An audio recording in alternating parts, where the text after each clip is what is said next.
In the flicker of a weak bulb, Caleb and his wife break a single slice of bread, their stomachs echoing with hunger. His voice trembles, yet carries fire. "One day, love, we'll never go hungry again." A promise born in poverty, destined to light the path of a legend. Caleb's world was not built of glass towers or golden gates. It was cracked walls, leaking ceilings, and streets where opportunity never stopped to knock. He wasn't a businessman, not yet. He was a dreamer with more ideas than coins in his pocket, chasing visions the world laughed at. Beside him stood Miriam, the quiet force who held everything together. She worked 2 jobs, sometimes 3, just to keep the electricity from being cut. By day she cleaned other people's homes, and by night she stitched clothes until her fingers ached. Her tired smile told Caleb, "We're still standing." Their love was their only wealth. Together they carried the weight of poverty like a heavy chain, but neither let go of the other's hand. And in that fragile union, hunger, love, and faith began weaving the foundation of a story no one saw coming. The world mocked Caleb. Every failed pitch, every door slammed in his face, turned him into the butt of cruel jokes. Neighbors whispered, friends drifted away, and even relatives shook their heads. Failure clung to him like dust he couldn't wash off. But when the noise of the world grew too loud, Miriam's voice cut through the chaos.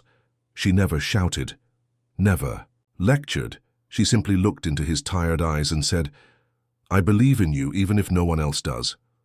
Those words were both a comfort and a burden. Comfort because in her gaze he found the only safe place left in the world.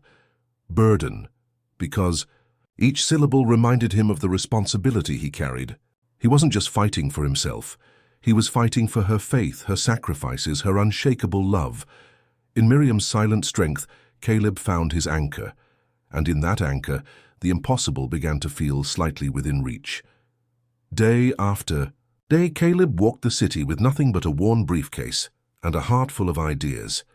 He stepped into offices where polished men in suits barely looked up from their desks. His voice carried hope. His hands trembled with urgency as he pitched small business plans he believed could change lives. But the answers came sharp and cold. Not interested. Others didn't even bother with courtesy. A dreamer with empty pockets, come back when you have money. Laughter often followed him out the door, echoing in the corridors like a cruel soundtrack to his struggle. Each rejection cut deeper than the last. By the time he dragged himself home, his shoes worn thin, the fire in his chest felt close to burning out. Yet there she was, Miriam, waiting with a tired smile, hiding her own exhaustion behind gentle words. She served him tea, listened to his silence, and whispered, "Tomorrow is another chance." Caleb hated that she had to pretend. He saw through the mask the pain she carried, but her quiet resilience kept him standing. While the world slammed doors in his face, Miriam's presence kept one door forever open, the door of hope, the Dar. Night was thick with silence as Caleb and Miriam stood in a dim pawn shop, the air heavy with despair. The man behind the counter lifted her simple gold band, the same ring Caleb once placed on her finger with trembling joy. Back then, it was a promise of forever. Tonight it was rent money. When the ring touched the glass counter, the sound cut through Caleb like a blade. Shame burned inside him. He couldn't meet her eyes. Had his love chained her to misery?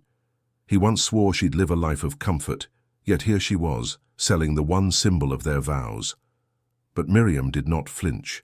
She hid her tears behind a small, steady smile. As they stepped into the night, she slipped her hand into his. Her fingers spoke the words she didn't need to say. "I chose this life with you. I'd choose it again."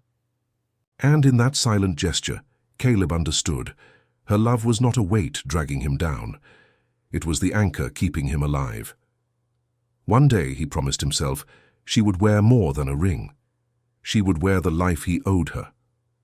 It happened on a quiet evening when Caleb and Miriam visited family for a simple meal. Laughter filled the room, but in the corner he caught whispers not meant for his ears. "She married the wrong man. Caleb will never give her a future." The words hit harder than any rejection from strangers. Strangers didn't matter, but family. That cut to the bone. Caleb's face burned with shame. his fists tightening beneath the table. He glanced at Miriam, who smiled politely, pretending not to hear, but he knew she heard. He saw the flicker in her eyes, the way she swallowed her pain in silence. In that moment, something shifted inside him. This was no longer just about chasing dreams. This was about her, about proving that Miriam had not chosen wrong. Rage became fuel, shame became fire, and Caleb vowed failure was no longer an option. The rain tapped against the cracked window of a crowded internet cafe as Caleb sat, lost in thought. Around him, people wrestled with sluggish computers and failed online transactions. He watched frustration build, workers unable to send money home, students stuck in endless error screens. Each sigh, each slammed keyboard was a problem begging for a solution. And then it hit him. Clear, sharp, undeniable. What if there was a way to make these payments simple, safe, accessible to everyone, not just the wealthy or the tech-savvy? The idea lit up inside him like lightning striking dry ground. Caleb's heart pounded as he raced home, soaked by the rain but burning with fire. Bursting through the door, he found Miriam at the table, stitching clothes by lamplight. His voice shook with excitement. This could change everything. For the first time in months, his eyes didn't hold defeat. They carried a vision. And Miriam, seeing that spark return, chose to believe once more. The house that once held their laughter slowly emptied piece by piece. The old sofa, the dining table, even the bed frame. All sold off to buy the tools Caleb needed for his first prototype. What remained was a bare room with a flickering lamp, 2 chairs, and a dream that refused to die. Nights blurred into mornings as Caleb hunched over the screen, his eyes red, fingers flying across the keyboard. Lines of code became his battlefield, mistakes his enemies, and persistence his only weapon. Every failure meant starting over, but he didn't stop. He couldn't stop. Miriam moved quietly through the dim space, carrying tea to his side, her own body exhausted from double shifts. Her eyes were swollen, her hands rough, but she never once complained. Instead, she placed the cup beside him and whispered, "Keep going." Their home lacked comfort. No couch to rest on, no ornaments to brighten the walls. Yet, in that emptiness, something greater filled the air. Hope. The kind that kept them awake when sleep begged for mercy. The kind that told them one day this sacrifice would no longer be their prison. It would be their foundation. After months of frustration and endless setbacks, Caleb's code finally left the screen and stepped into the real world. He approached shop after shop, pleading for someone to try his system.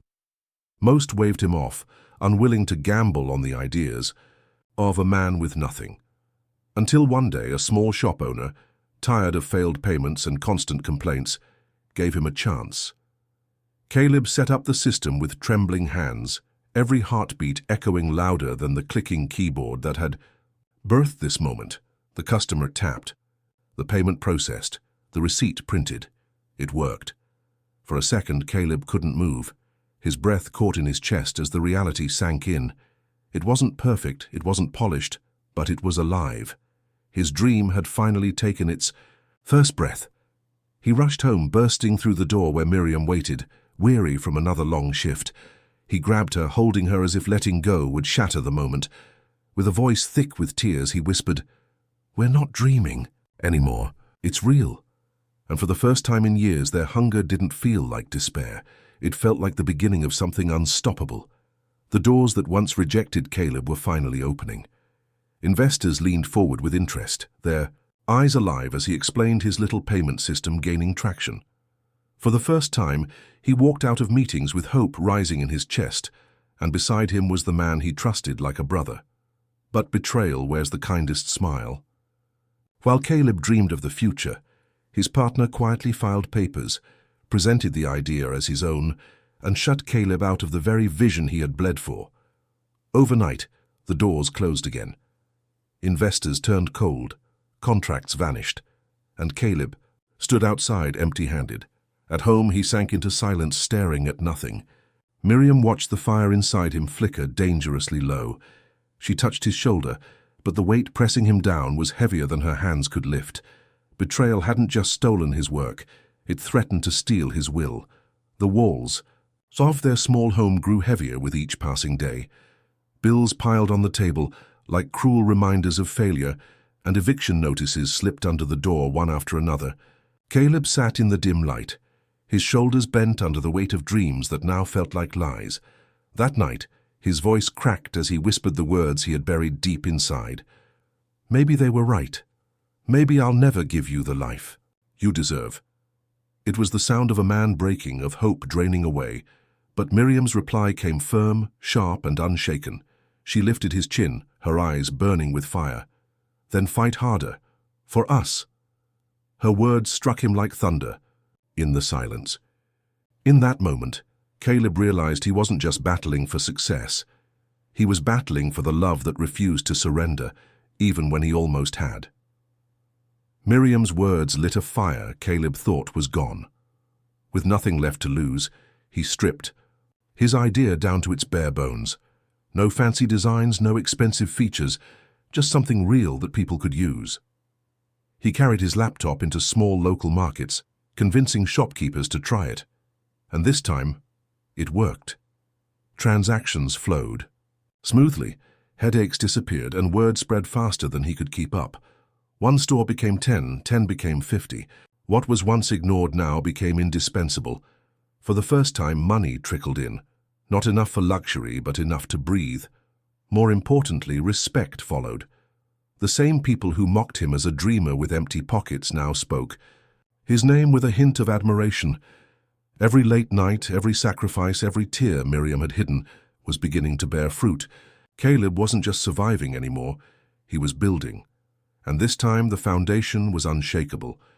Years passed, and the man who once pawned his wife's ring now welcomed guests into a home that looked more like a palace than a house. Marble. Floors reflected golden lights, long tables stretched farther than the eye could see, and plates overflowed with food, a feast where hunger was nothing but a distant memory. Caleb stood at the head of the table, laughter and music filling the halls around him. But his eyes didn't rest on the wealth, nor on the powerful men who now sought his company. His gaze always found Miriam. She sat quietly, dressed in elegance that once seemed impossible, yet her smile was the same gentle smile from the nights they shared bread in a dim kitchen. The world saw her as the wife of a billionaire, but Caleb saw her as the reason he survived when he had nothing. From empty plates to grand tables, the journey was not his alone. Every victory was stitched with her sacrifices, every success carried her silent strength. And in the glow of their new life, Caleb knew one truth above all. The greatest wealth he ever gained was the woman who believed when no one else dared. Caleb's story is not just about the mansions, the cars, or the fortune he built. Those are only the shadows of the real empire. His true wealth was born in hunger, in sleepless nights, and in the quiet strength of a woman who never stopped believing. It was forged in the sacrifices no one saw, the pawned ring, the bare apartment, the nights when they had nothing but each other. This journey proves something powerful. Greatness does not begin with riches. It begins with faith, with love that refuses to break, with the courage to rise again when the world calls you finished. Caleb's life is living proof that from the smallest seed of struggle, an empire can grow. And now the question turns to you. What will you build from your struggle? What dream is waiting inside your own pain? Remember this, your rise begins not tomorrow, not someday, but today. Subscribe, because your story is waiting to be told, and your empire is waiting to be built.